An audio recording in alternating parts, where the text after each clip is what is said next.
आज तक इस बुजुर्ग की नाश नहीं मिल सकी. تاسو به ماما نه پوهیږئ چې خپل کم عمر الکاون سره ته دوستی کې یارانه کې نشے تماشے سره کې نو پوهیږئ جی ایک سوال اٹھ رہا ہے کہ جیسے انہوں نے بتایا کہ ہم نے بزرگ کو پہلے قتل کیا, ناش بوری میں بند کی اور پھر موٹر سائیکل پر نوشہرہ لے گئے.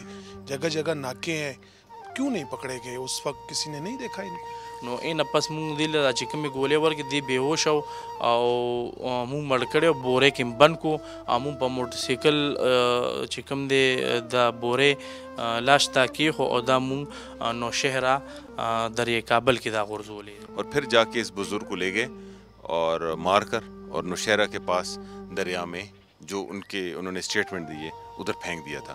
او ډوک بوک باندې د سټام هم کړی دی او سټام کې 7 लाख روپۍ لیکلي دي. هغه 7 लाख روپۍ د دغه اخیستي دي ندی الله او د ده ښځه چې کوم د لیلا شهریار بخاري او یو چې کوم دی نوازي شلی دی پکې او یو پکې بل ملګری راحیل دی. بسم اللہ الرحمن الرحیم. احسان ہوں اور موجود ہوں اندرون شہر کے علاقے گنج محلہ ہدا میں. یہاں پر ایک ایسا افسوسناک واقعہ رونما ہوا ہے جس نے انسانیت کو شرما دیا ہے. جی ہاں, میں بات کر رہا ہوں مکان ہڑپ کرنے کے تنازع کی, جس میں دوست نے بزرگ شہری کو بے دردی سے قتل کر دیا اور اس کا مکان محض 7 लाख रुपए میں فروخت کر دیا. یوں تمام مرکزی کردار تو گرفتار ہو چکے ہیں لیکن بزرگ شہری کی ناش تاحال نہیں مل سکی. یہ افسوسناک واقعہ کیسے رونما ہوا, حقائق کیا ہیں؟ ہم ورثاء سے بھی بات کریں گے اور پولیس آفیشل کا موقف بھی لیں گے. ہمارے ساتھ ہی رہیے.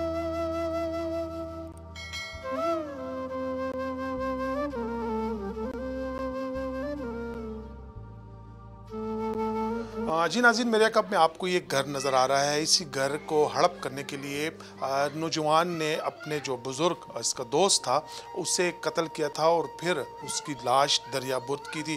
ہمارے ساتھ اس مقتول کا بانجا موجود ہے, ان سے بات کرتے ہیں. اللہ پاک تاسو له صبر درکړي. خپل نوم راته ووایه. السلام علیکم. جی زما نوم میا عباس دی.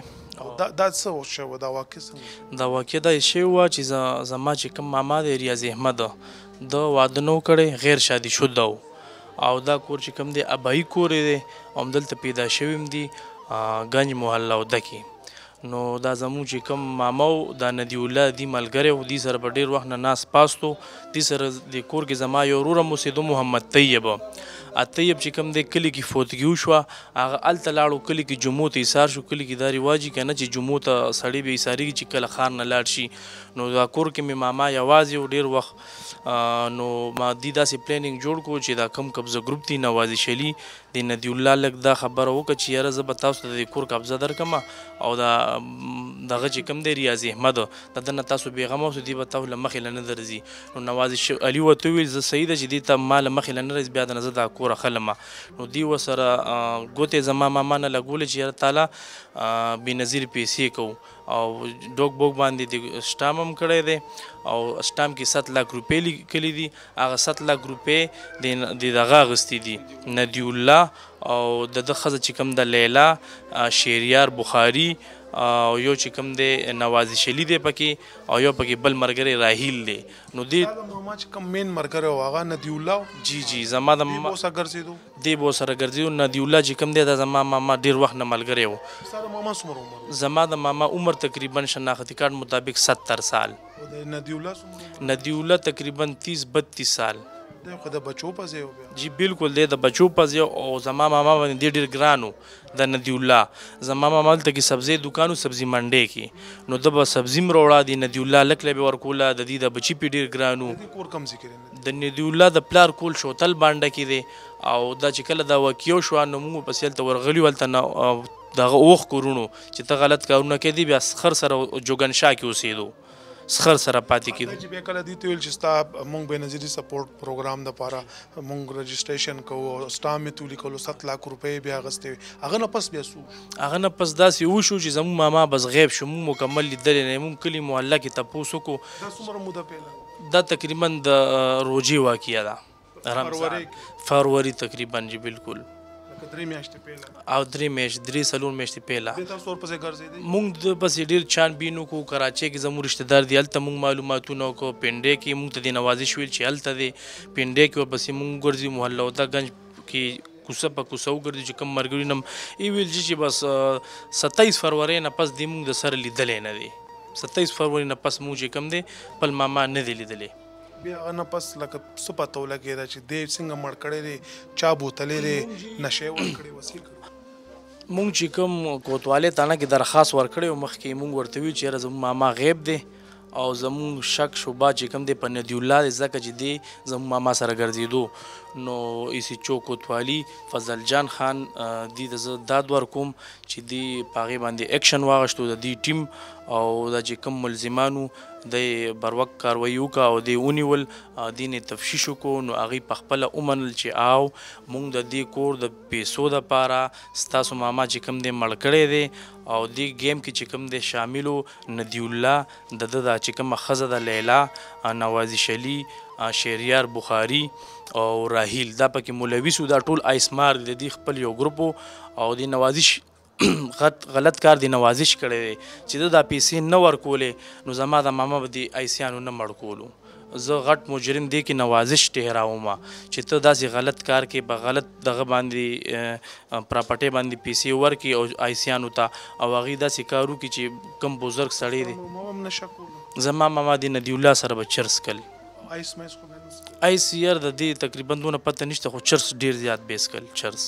دوی بیا څه ویلې لکه اوس خو پولیس دا ونیول، دوی تفتیش کې څه ویلې چې دا دوی چېرته بوتلو، کم سین کې لړه کړی دی، څنګه یې لړه کړی دی، پلانینګ چېرته شوی؟ دوی داسې کار دوی دا وویلې چې یاره موږ دې مري ته هم چکر له بوتلی وو، چکر هم هلته کې م ورکړو خو هلته موږ ته موقع میلو نه شوه، راوستو بیا کور قبضه دي ورکړې وه نوازش ته او دی چې کوم دی بیا دې ځای نه بوتلی دی شوتل بانډې ته. شوتل بانډه کې د ندی الله پلار اوسېږي. د ندی الله چې کوم نوم ندی الله دی او عرف نادي دی په نادي ډېر مشهور دی او علاقه کې هم ډېر بدنام دی. هر چا نه موبایل پټوي، ډېر غل هلک هم دی ځکه چې څوک واضحه خبره څوک آیسو آیدي وي نو هغه هر کار ته لاس اچوي. په یو بزرګ شهري باندې هم تشدد کوي او د مرګ واقعي داسې وویله هغوی پولیس ته چې دې ما شوتل باندې ته بوتلو او هلته کې موږ دله د مګو دارو ورکول، داسې څه بل ګولې ورکول چې سره د خېټه خرابېده. زموږ د ماما دی ډېر زیات دغه ورځو کې ډېر کمزوری کړی و، باډي لینګویج ډېر زیات کمزوری شوی و. پولیس ته دی بیان کې دا ویلي دي. نو اینه پس موږ دی له دا چې کومې ګولې ورکړې دی بېهوش او موږ مړ کړی او بورې کې م بند کړو او موږ په موټرسایکل چې کوم دی د بورې لاش ته کېښو او دا موږ نوشهره دریای کابل کې دا غورځولی دی. نوشهره چې کوم ایریا دغلته موږ غورځولی دی. اوس د دې کور قبضه چا سره ده؟ چونکې سټام باندې خو دا کور خرڅ شوی دی. جی په سټام خرڅ شوی و، جعلي سټام و. نو اوس دا کور چې کوم دی دا موږ سره دی، موږ خپل کور ته راغلي وو. دا دې څومره رقبه ده ټوټل؟ د دې تقریبا چې 4 مرله رقبه ده، رجسټر یې 4 مرله. تاسو به ماما نه پوهیولو چې خپل کم عمر هلکانو سره ته دوستي کې، یارانه کې، نشې تماشې ورسره کې نو پوهیولو لا پوهیولم؟ جی دا ماما چې کوم دی ما دې نه مخکې اسپتال کې م جمع کړی و، د هغې کاغذونه م را سره شته. ما ورته ډېر ویلي چې مامو دا ندی الله لږ چې کوم دی دې سره مه ګرځه، دا نشه کې آیس هم در باندې څکي. نو ما ته ماما ویل چې یار دا زما د بچپن ملګری دی او دې ما سره داسې غلط کار نه شي کولی، زما ډېر وخت ملګری دی. د هغه پې بھرپور اعتماد و، خو دا چې کوم ندی الله دی او دې دا ښځه ده دې ورته دا پلین جوړ کړی او دا غریبانان کډه په کډه ګرځېده. نو بس دې ویل چې راشه دا پیسې به مونږ والو او د دې کور هړپ کولو دپاره، پیسو دپاره دې زموږ ماما سره دغه رنګې ظلم زیاتې کړی دی. که د بچپن ملګری و خو عمر کې خو ډېر زیات فرق و، په کار و چې دغه دې نشې تماشې به هم نه کولې، ستاسو خبره یې منلې وه؟ او نو بس زموږ ماما مونږ ته وویل چې دا زما د ډېر وخت ملګری دی. ماما زموږ خبره نه منله، دغه هلک سره به ګرځېدو. زما د ماما په دغه هلک اعتماد و او هغې د دغه اعتماد نه غلطه فایده واخیسته. جی ناظرین، جیسے کہ آپ نے اس مقتول کے بانجے کی پشتوں میں گفتگو سنی، اس کا اردو میں یہی کہنا تھا کہ یہ جو گھر ہے اس کا دوست تھا ماموں کا، اس کا نام ہے ندی اللہ، جو اس کا دوست تھا اور اس کی عمر تقریباً 30-32 साल थी और इसके मामू की उम्र 70 साल के करीब थी, लेकिन दोनों का आपस में दोस्ताना ताल्लुकात थे। इस बुनियाद पर इन्होंने जो मुलजिम है नदीउल्लाह, उसने किसी दूसरे साथी के साथ बात की और ये घर स्टाम्प पर फ़रोख्त किया और 7 लाख रुपए भी वसूल किए। बकौल मुद्दई के कि उन्होंने प्लानिंग की इसके मामू को रास्ते से हटाने के लिए, क्योंकि ये घर उन्होंने हड़प करना था। फिर इसको उन्होंने चूहा मार जो दवा है वो खिलाई, उसके बाद उसकी हालत गैर हुई। फिर उसकी जब वो उसको दम तोड़ गया था तो फिर नाश को बोरी में बंद करके उन्होंने नौशहरा के मकाम पर दरिया काबल में गिराई। ये वाक़या तकरीबन 3 माह कबल हुआ है। चूँकि मुलजिमान तो गिरफ़्तार हो चुके हैं, तमाम हक़ाइक़ भी सामने आ गए हैं, लेकिन मकतूल की लाश ताहाल बाकी है। नाज़रीन, हमारे साथ SSP ऑपरेशन मसूद अहमद मौजूद है। इनसे बात करने सर बहुत शुक्रिया, आपने टाइम दिया। पेशावर में एक इंतहाई अफसोसनाक वाक़या पेश आया। मकान के तनाज़े पर बुज़ुर्ग को कत्ल किया गया, पहले अगवा हुआ, फिर कत्ल हुआ, फिर उसकी लाश दरिया बुर्द हो गई। क्या था ये वाक़या, थोड़ा सा बता दें। असल वाक़या इस तरह है कि ये जो बुज़ुर्ग था और इसका एक दोस्त था, उसकी उम्र 30 से 32 साल थी। आपस में बैठते थे, गपशप होती थी इनकी। तो इसका एक 4 से 5 मरले का मकान था बुज़ुर्ग का।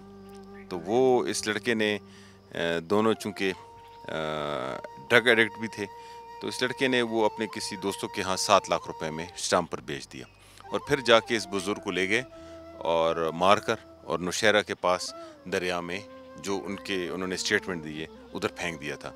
तो उस हवाले से फिर हमने अभी फ़ौरन FIR की, ये पकड़े भी गए और इन्होंने एडमिट भी कर लिया और अभी हमने रेस्क्यू टीम्स और उनसे रब्ता किए, कोशिश करेंगे क्योंकि वक्त गुजर गया है कि लाश को हम ढूंढ सकें। सर, एक सवाल उठ रहा है कि जैसे इन्होंने बताया कि हमने बुज़ुर्ग को पहले कत्ल किया, नाश बोरी में बंद की और फिर मोटरसाइकिल पर नौशहरा ले गए। जगह जगह नाके हैं, क्यों नहीं पकड़े गए? उस वक्त किसी ने नहीं देखा इनको? ये डिपेंड करता है टाइमिंग क्या थी, रात के वक्त होता है और फिर ये है कि वो किस तरह लेकर गए। आगे ऊपर नीचे हो सकता है घास रखा हो या ऐसी पेटियाँ रखी हों, बोरी में तो बंद होगी लेकिन पेटी होगी, तो वो एक एक गाड़ी को एक एक उसको तो नहीं चेक किया जाता। आपको भी पता है कि अगर एक एक गाड़ी को, एक एक मोटरसाइकिल को चेक करना शुरू कर दिया तो पूरा पेशावर ब्लॉक हो जाएगा।